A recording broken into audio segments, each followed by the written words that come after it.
Hi,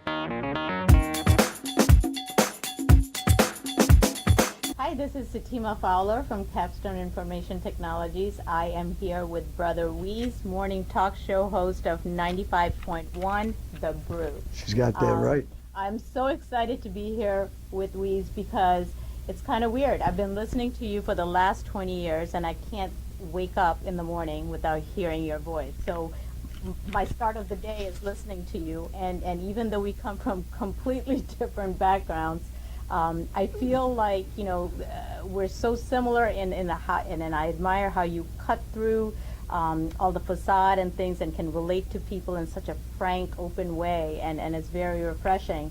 And I love different people, and I think you fit the bill. She thinks I'm different. She thinks I'm different. She came over here from Bangladesh, and she's giving me different. Okay, India is very different. But okay, we both speak the Kidding. Yeah, Kidding. I know. So, Wease, I think, on this Rochester Rockstar project, you are a Rochester Rockstar. And I just think that so many business owners, when they start out, they don't have a Xerox-like budget to create a brand, but yet you have created the Wease brand that can follow you anywhere. I don't care if you're in Rochester or somewhere else. The Wease brand is phenomenal. Did it happen by accident, or did you have a plan? And if it, and how, what would you tell other business owners when they have on a limited budget how to create and become slightly famous in their area? I think there is a way, I honestly do, and I think the way you do it is by being quirky and being a little different. Look around. This is just my tip. What do I know because I haven't done business? Do have a tattoo shop, by the way, Physical Graffiti. Isn't that a good name for a tattoo shop, by the way? Love it. Physical Graffiti. But anyway, I do have an idea, though, about business, and let me give you a quick example of my idea. And one of them is being quirky, if you want to use that word. It was yours. Yep. But being different, no matter what it is that you're doing. One of the things that Sitima, I said it right? Yep, perfect. That Sitima knows is I like to promote local restaurants that do a good job. Also, I am basically the anti-chain man. Granted, I'm affiliated with Dunkin' Donuts, but that's Dunkin' Donuts. And those are my boys, Louie and Dominic, and Jet, you must know. And those are local guys that own a bunch of Dunkin' Donuts. But I'm the anti-chain restaurant man. That's because there are so many great mom and pop restaurants in Rochester. So it kills me when I see people eat at chains and not, you talk about, the conservatives are always talking about buy American. I always like to say buy local. If you're going to buy American, why not buy local, right? Why not support your own brothers and sisters right here in town? And there's so many great local restaurants. So once we get to that, when I go to eat out, I'm a foodie, and one of the things I love the most is food that I can only get at that joint, whatever it is. For instance, and I hope my friends that own this restaurant don't hear me say it about that restaurant, but for instance, at Two Vine, they have squid. I love squid. Y'all call it calamari, but you're eating squid. At Two Vine, they have this squid in a black bean sauce. I don't know if you've ever had it. I have. It's the only joint. Delicious. And to be honest with you, I know both Jerry's well, but to be honest with you, I'm always telling guys from other restaurants, will you get that? Will you steal that? Borrow that squid for your joint. But nobody. There's no shame in copying somebody who's No, doing really well. You don't have to reinvent things from scratch, right? But to get to so anyways, if you're a restaurant, for instance, have something on the menu, make sure it's delish, but have it be something nobody else has, and that'll, that creates more customers right there. But I want to give you, for instance, that just happened to me today. Today I was talking to my girlfriend Mary Ann, who's my partner here on the radio. She's also a touring comic, and she's on a lot of TV shows, pop-up comic kind of shows. And she does stand-up. She's doing some, she's going to be in Albany tonight. She also plays the fiddle, the violin. And I asked her just this morning, how good are you at the fiddle? I've never seen them, 1 to 10. And she said, I'm like a 6. I go, I think you ought to incorporate it into your comedy. And I mean, this is not necessarily a recipe for success, but I do know that many comics, I'll tell you one, Steve Martin, it's really funny that right now he's on Steve Martin's on a current CD. It's Steve Martin and Edie Brickell. I think that's, is Billy still there? No. I think that's Paul Simon's wife. But anyway, I might be wrong. but I think I'm right. But Edie Brickell's got a CD out musically with Steve Martin. But Steve Martin at the beginning of his career did stand-up comedy with a banjo. And there's other people that have had certain props. Most comics frown on props. But I think she's a great stand-up comic, Marianne. I think if she could figure, she says, I've heard that from other guys, but I haven't figured out how to do it, which I don't know how either. But if she could figure out how to whip it out, I would think that at some point people would remember a whole prop. That, especially if she impresses people with 3 minutes of killer fiddle. You know, I mean, wow, that chick, she's good looking. Right. But I mean, let's relate that to business. I mean, if you've got a business, I can't think of which, but if you think of something a tad different, why? I just never understand people. My radio show, the one thing I try my best not to brag or do this or that, but at Morning Show Boot Camp, which I've been going to for 20 years and have been honored that often, and it's really so great to me because I go there and meet guys that have taken stuff from me and been successful in other cities. But it kills me when I see people do cookie cutter anything. Because one thing I pride myself on as far as my show is concerned, there might be people looking at this right now that hate my show. Most of them don't listen to it. You don't hate something you don't listen to, but they've heard things. Right. They heard it's a Howard Stern show. Or, Right. I am profane, it is dirty, but so's life. But to be different, what I was going to say that I'm proud of is my show might not be the best show. My show might not even be good to you. But I'll tell you what my show is for sure, and that's unique. And I'm proud of unique. Yes. And it is unique. You cannot copy this show. People that play records, and they used to call that DJ, a monkey can play records and in between and say, here's Led Zeppelin. But to do a talk show, you have to have something to sell. I hate Rush Limbaugh's guts because I happen to be liberal. But I will never take away his talent. His talent is unbelievable. He has sold what he has sold to millions of people, and that's his skill in talking and So being different. how do you find that uniqueness? I mean, is it something like, do you have to be born funny? Do you have to have? Oh, I really special think you do. talents? I think you do. What if but- you're not funny? Well, then you can't do that. You can't be funny if you're not funny. You can be a comedic actor, but that's somebody else writing your lines. We do 5 hours of unscripted talk 5 days a week, and many, many very funny moments. These last 2 days with this comic have been, people have called in funniest crap I've ever heard. I'm proud that we can put on the radio stuff people can tune into. A guy called up today and said soda came out his nose. Had a bad joke that I told, of all things. But it was funny. Right, and that right. makes me, that just warms the shackles of my heart, I think for that's real. fantastic. So basically you're saying whatever business you're in, look for something that's funny. Anything. Look for something No, I'm not saying different. funny for these business dudes. Uniqueness. Something. My business, yeah. uniqueness is key. Uniqueness. And if you're in a business, whatever business it is, I think if you can think of something different but still good, it's got to be good. Yes, yes. Something different and good. I remember that management where I work oftentimes are stiff and lame.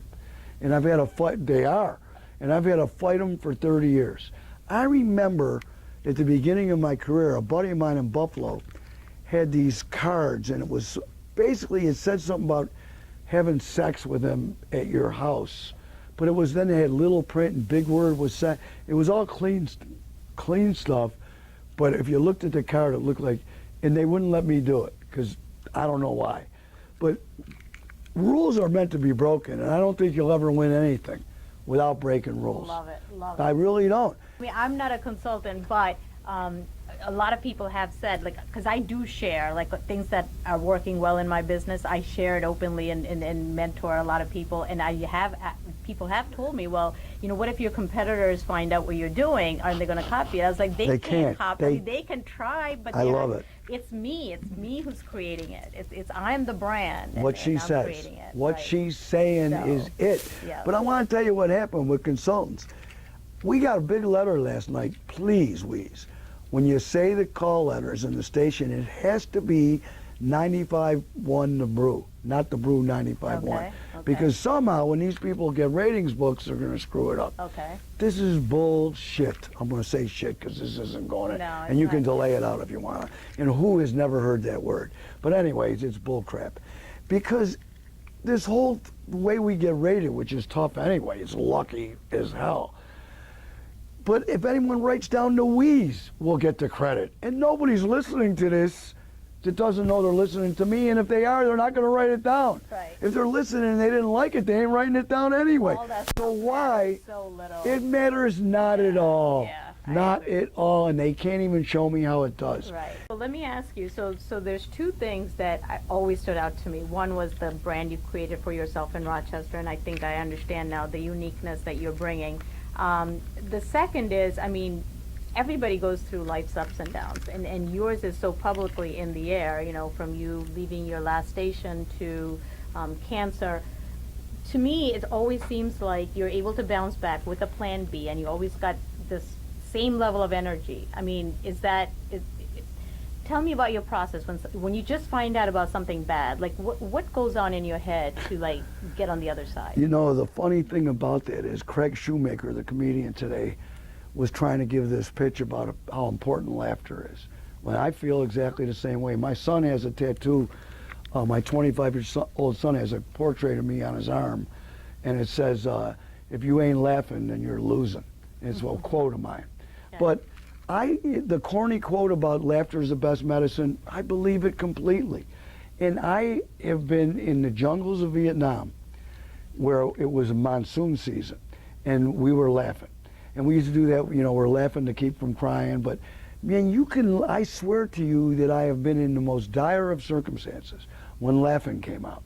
And I think laughing I have visited people in the hospital and gotten them to laugh, and it makes me feel phenomenal. Okay. But when it happens to me, same thing. Same thing. I'm telling you that I can think of funny crap. So if we get a little specific, so Go ahead. say when you started, basically brought your show to here, what it Yeah. is today. Like, what was did you take on right after it happened? Like, did you take a couple of days and where you were completely like out of it, and then you started to say, okay, what do I need to do to get this back on track again? Well, to be honest with you, it was a lot harder than I thought it was going to be, because I always thought, see, I had lost partners over my years and gotten new ones and got better every time. Mm-hmm. And my last crew was phenomenal. And then when I came over here, I figured it's a piece of cake, I can put anybody in here. It didn't work out that way. And it was really, really tough. And in all honesty, I think it's the first time I've been this happy is recently. But I mean, I still did the show, and I did my best at doing the show, but I wasn't And happy. you go out and get new sponsors. So No, the sponsors I've gotten good enough numbers, and the show is always good enough. Listen, bragging again, I think when we do a crappy show, it's still better than other shows because of the way we do the show. Yep. But I don't tune in anywhere else. But I personally wasn't happy with the show until now. This happy. I mean, we've had good days all during the 5 years I've been over here. But we've had great days. But I haven't been this happy as I am now with this show. Getting Marianne on the show was my thing. And she's been unbelievable. It usually takes a year at least for somebody to meld in. She did it like 2-3 weeks. It's really unbelievable. So if I was to recap what you said, I mean, basically you're saying, you know, have laughter in your life to get through the hard times. And Well, I don't know if that works with business guys. What do I know? I don't know about But business, that's you know. okay. And then you're saying persevere. I mean, yes, the show wasn't exactly what it was Right. from day one, Right. but you know, now you're getting it to where you feel really good Right. about the show. So, and it's taken time. And if you had given up I a could have year given, ago, right, which and would. said, okay, you know, it's not working here, and I'm done. Well, it's funny you say that because I was actually challenged by management. There were times when, you know, I have a contract. I have an agent and a contract, a very firm contract. And if I wanted to, especially at my age, I could have bailed out, done the show, Right, right. but without trying. Okay, In other words, I could have slept through it. okay. But I can't do that. That's just me. I've always wanted it to be the way I wanted it to be. So I had to fight. But that's just me, you know. It didn't matter. I was going to get paid the same dollar, Right, right. no matter what. And I also want to sell for my clients, you know, and make it right for them. That's all. And I think, well, shouldn't everybody feel that way? Yeah, exactly. But that's one of the things about my live commercials. These are my people, you know, and I want to make sure. They're usually always longer than they sell them, and you know, I mean, I believe in these people, and they believe in me. That's great. I'm not trying to sell me here to anybody watching this because it's unnecessary. But Well, it shouldn't everybody be that way? yeah, I mean, that's why I think the success, when you add that kind of value to others, success just comes. And I think we're so lucky to have talked to you, even though you're not a business owner. As I you got call me a it. tattoo shop. There you Big go. business. You are in business, so Big I business. think we're so lucky to have talked with you, and you are a Rochester rock star in so many ways. So, any words of advice you might have for somebody who's struggling or starting a business and looking for ways to like grow? I'll tell you, my tip, which won't coincide with yours, is before you go in business, because I know people do it all the time without doing the proper research. Don't they, people? Yeah. And it's so important. Yeah. There's so many businesses that are unnecessary, because I hear people tell me A about lot of ideas. people go into business because it's a hobby or something they like Yes. to do, and they think there's a demand for it when they haven't done the research. Right? What she said. I've seen people come on, I've heard people tell me business ideas. I go, are you kidding me? It's like you said, it's something they like go, where's the money going to come to you? Where's the money? Who's spending money on this thing they told me? Right. I don't know who. And then the old corny location thing, but wow, how key is that? Right. #1 barbecue in New York, first year he was in business there. New York Magazine, top 100, dinosaur #1. And I don't know if you know this, ABC News about 5 years ago, no, 4 years ago. ABC did a best barbecue in America, #1, the dinosaur. Now, on behalf of my friend Howie at Sticky Lips and other barbecue joints, once you get to that, it's just popularity. It's not like he's got the best food. right, It's all a facade. Right. I mean, there could be better barbecue on Clarissa Street or on Genesee Street. But it also goes back But to it's where we branding. started, the branding, right? I mean, he has a good product, yes, but the product is more than just barbecue. It's the brand it's completely. the experience you have when you get in there, and he's replicating it the same way from Syracuse to here. Yes. And he's able to train the staff and the processes that goes behind in running an operation. I mean, look at him. He's in Wegmans with the stuff. He's got cookbooks, but it's completely branding. What you just explained it exactly what he does. And when he was building this place, we were with him. I mean, if you go to the dinosaur, that wood in there, he tore down barns in Syracuse and schlepped the wood. He built that stuff with his hands in there, just to his specifications. He brought national blues bands on Wednesday nights for free in there. I mean, you know, there's local bands now. It's all branding, and John Stage is a guy that should teach business. And he's a That's biker awesome. guy. Well, thank you so much. Thank you so much for this interview. You Sitima. are awesome. Sister And, Sitima. We're so Capstone. lucky to talk to you, and you are an incredible person, and I'm glad we had this chance to talk. And if you are a Rochester rock star and you want to be interviewed, go to www.rochesterrockstars.com, and I hope to meet you soon.